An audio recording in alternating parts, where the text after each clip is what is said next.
Managers of other people tend to fall into one of four basic styles. That's according to research by the American Management Association. How you manage has a big effect on the ultimate performance of the organization, yet managers often see themselves quite differently than their direct reports see them. Here with details, the association's Director of Corporate Learning Solutions, Jeff Becker. Mr. Becker, good to have you with us. Nice to be with you, Tom. Thank you for having me. Appreciate it. And in discovering the four styles, which we'll get into, what was your methodology for determining these four styles? How did you conduct this research? Sure. So about every quarter, we put out some questions, some research questions. And in this case, it went to about, a little over 1,100 folks that responded to it, all different industries, including government, and all different levels, really. It was individual contributor up through executives as well. So roughly a little over 1,100 respondents. And you asked them about managerial styles, and it sounds like everyone fell into one of four buckets. Describe those buckets for us. Sure, you betcha. Yes. So to that point, they looked at these four different buckets to kind of say, where am I? And if they were an individual contributor, they basically said, where's my manager? What type of style do they have? And those four styles are, one is democratic, which a lot of people associated with, which I'll talk about more in a moment. And that's really a style around, okay, how do I work with my team members? But ultimately, I as a manager will make a decision. So I might still have conversation with them, but I as a manager ultimately decide kind of where we're going. The second one was autocratic. And in this case, autocratic is very much the tell method. I kind of tell my employees what to do, I tell them how to do it, and sometimes when to do it. So all of those types of, tell methodologies, if you will.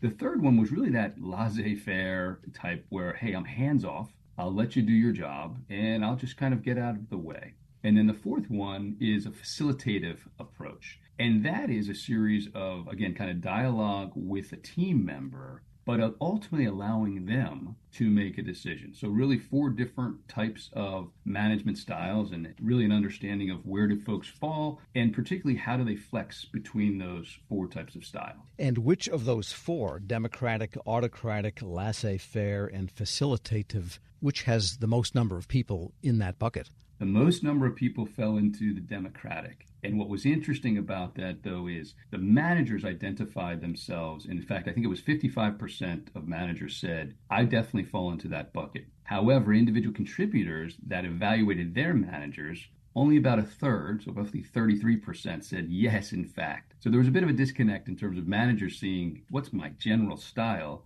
versus actual team members or individual contributors. And I guess one can be democratic until somebody disagrees, and then all of a sudden they're autocratic. Precisely.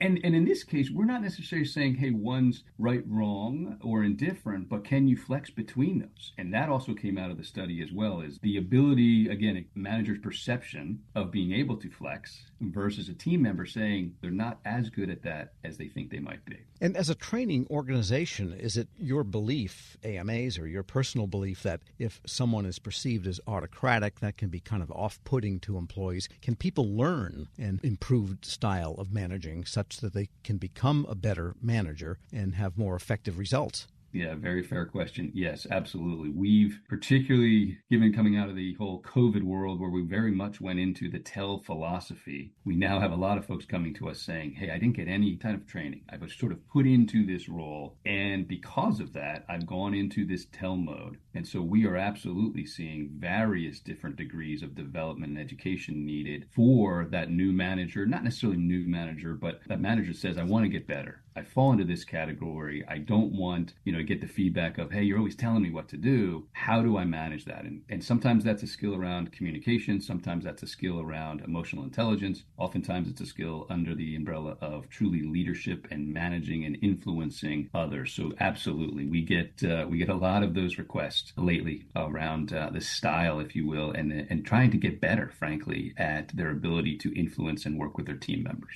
We're speaking with Jeff Becker. He's Director of Corporate Learning Solutions at the American Management Association. And you mentioned emotional intelligence. If someone has a high degree of that, it sounds like they could be successful regardless of the type of manager they are. You could even be autocratic, but do it in a way that is human relations based. Fair. Yes, very fair. Emotional intelligence, a lot of it simply has to do with awareness. And that was one of the pieces that came out of this particular study is, am I as aware of my style as I think I am? And the answer generally was no. You see yourself one way and others see it a very different way. And so absolutely that emotional intelligence piece to say, am I aware of how I'm coming across? And also, am I aware of, in this case, the emotion, the feeling, the need of the team member that I'm working with? Absolutely. And for those who are individual contributors, that doesn't mean that one cannot have influence in an informal way or a way that's not official designated. And sometimes such a person might even have more influence in some ways than the designated manager. Correct. And in fact, what came out of some of this survey directly to us was, hey, I don't necessarily lead people, but I lead projects.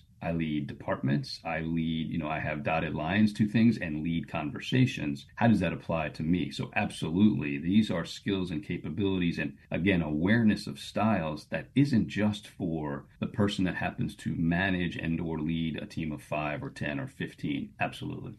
And is there any evidence to tell which of those 4 styles, again, democratic, autocratic, laissez-faire, or facilitative, in general is more effective for organizational performance? Or are there too many variables to be able to make that correlation? Yeah, good question. There's definitely a need for flexing between them. And what we found through, again, further conversation and clients that we work with regularly is sometimes people get in a rut of sticking with one of them. That's where the problem occurs. So it's not necessarily, hey, I really need to lean on just this one. But I will say this, part of the survey talked about, I wish my manager was more facilitative in that we would have conversations and I ultimately, as a team member, would be able to make decisions versus just being told kind of what to do. So absolutely, there's an impact on people. There's an impact on the business. We often tie it into how does it affect your culture? How does it affect your bottom line? What do all these things mean? So if you just start with that manager style and capability, you can really influence things in a positive direction for an entire organization or agency. And there's a situational aspect to this, I imagine, also. If you are, say, autocratic, it's almost like an army officer used to ordering platoons around, but then when you're coaching a soccer team of 9-year-olds, that you can't treat them like a gunnery group. Correct. Absolutely. And so to know, I had used autocratic as